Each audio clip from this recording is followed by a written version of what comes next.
যদি আপনি রোজা রেখে বাসায় আছেন আর বসে বসে সিনেমা দেখছেন, তাহলে আপনি আসলে রোজা রাখছেন না।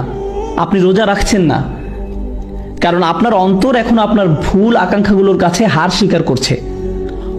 রোজা রাখার এই অনুশীলনটার উদ্দেশ্যই হলো যে আপনি প্রতিনিয়ত মনে করবেন যে যেভাবে আমি আমার ক্ষুধা তৃষ্ণার বিরুদ্ধে যুদ্ধ করেছি, আমাকে আমার চোখের আকাঙ্ক্ষার বিরুদ্ধে লড়তে হবে, আমাকে আমার মুখের বিরুদ্ধেও লড়তে হবে, আমাকে আমার জিহ্বার বিরুদ্ধে লড়তে হবে, আমাকে আমার আকাঙ্ক্ষার বিরুদ্ধে লড়তে হবে, আমাকে আমার হরমোনের বিরুদ্ধেও লড়তে হবে, আমাকে এখন আমার সবকিছুর বিরুদ্ধেই লড়তে হবে। এর মাঝে দৃশ্যমানটা হলো খাওয়া আর পান করা থেকে বিরত থাকা, কিন্তু আর সবকিছুই রোজার মাঝে আছে।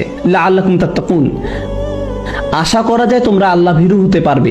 এই জিনিসটাই যদি আমাদের মনে না থাকে, তাহলে বনি ইসরায়েলের সাথে আমাদের আর কোনো পার্থক্য থাকছে না। তারাও রোজা রাখতো, কিন্তু তাদের মাঝে কি ছিল না? তাদের তাকওয়া ছিল না।